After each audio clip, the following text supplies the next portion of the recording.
Maliban dito sa development na ito, meron ding nagtapos na rin yung petrodollar agreement sa Saudi. Nakikita nyo mo ba akma itong kasalukuyang foreign policy ng Marcos Jr. administration dito ngayon sa development na ito after 8 dekada nagtapos na, hindi pa yata nire-renew or walang planong i-renew yung petrodollar agreement with Saudi?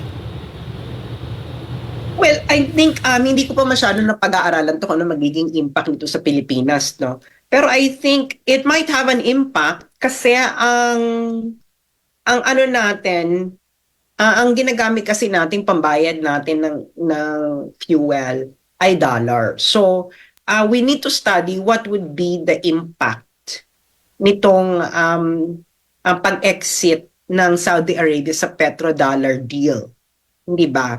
Kasi ano ba yung magiging ano ba yung currency na tatanggapin ng Saudi Arabia in order for you to buy lahat na ata, yung renminbi, yung sa ibang kung ano na lang ang currency, wala na yung siguro kung okay lang naman pala na tumanggap sila ng Philippine peso, pero I need to further study this on what would be the impact sa Philippines. I believe you can interview Dr. Bato here, no, kasi nga meron tong definitely it will have an impact, but I'm not very sure of whether this is going to be a positive thing or negative for us. Pero the idea behind Saudi Arabia's action is kasi nga ginagamit ng United States ang dollar, no, their currency in order to have some direct or indirect control over your economic system.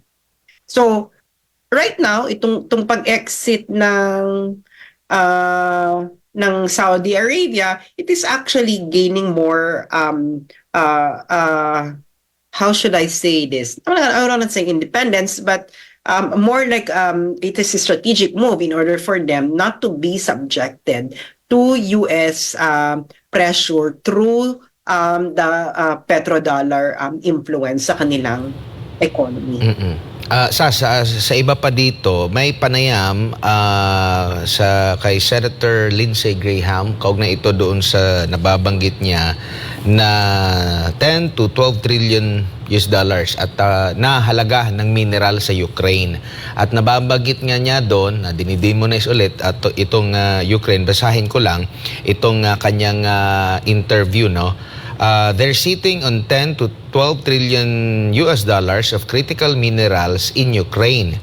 They could be the richest country in all of Europe. I don't want to give that money and those assets to Putin to share with China. If we help Ukraine now, they can become the best partner we ever dreamed of.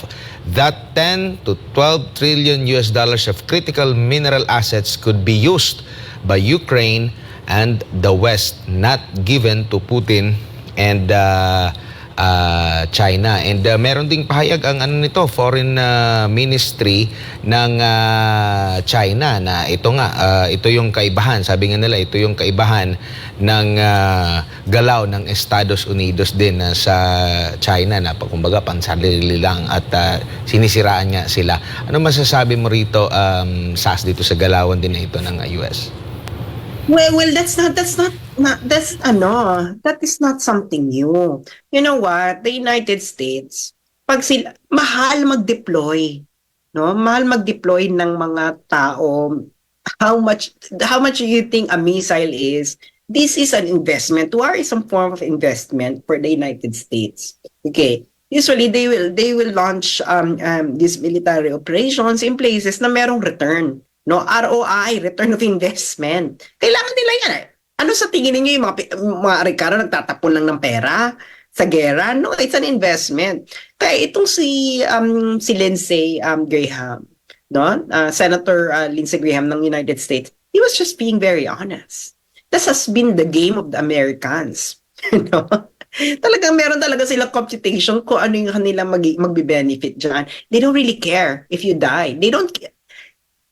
Babalik tayo ng Scott Ritter. They don't really care if you die, my dear Filipino people. No, they care about the return on their investment on you. ikaw ang ginagawa nilang sangkalan. Hindi ba? And it's the same thing with Ukraine. Kita mo, di ba? Kinukwenta na nila kung ano yung magbe-benefit sila sa Ukraine. Bakit nilang sinasabi na magbe-benefit yung West? Hindi ba po pwedeng magbe-benefit dapat ang Russia? Ay, ang Russia, ang Ukraine? Di ba? Kasi gusto nila yan. Gusto nila yung mga mineral resources ng Ukraine. They don't really want the Ukrainians to actually nationalize it. They want a piece of that Ukraine critical minerals. And I do believe na, yeah, that's correct, that Ukraine is rich in critical minerals in Europe. So, now, yun ang sinasabi nila, naku, mapupunta ito sa Russia at saka China, kaya kailangan natin supportahan yung Ukraine. Actually, what they're doing with this one is they're keeping Ukraine dependent on the United States and the West. And that dependency has price. And that price is the critical minerals. Hindi ba?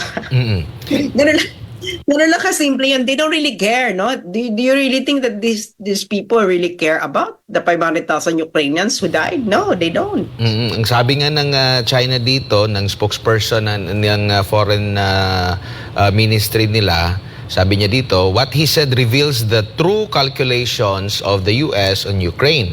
Apparently, some in the US keep talking about rules and principles, but all they think about is just profit and business.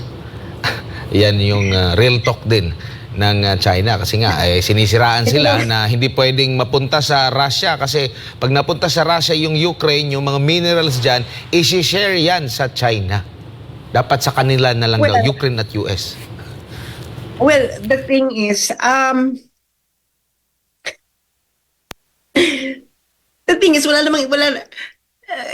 gagawin nila? Do they really think that they can na mauuwi ito, na they can actually defeat Russia? No. The highest achievement that you can have here is stalemate. Ngayon, tigilan mo na kasi nga you will just keep on sending people to die. I just read a news now, 17-year-old girls they are sending to the battlefield. No, 17-year-olds minors. Oh, ano pa ba yan? You know, kasi nga syempre the Ukrainian officials are now dependent on the West, no? Kung ano utos ng West, yun ang gagawin nila. Zelensky now cannot decide on his own for his own country.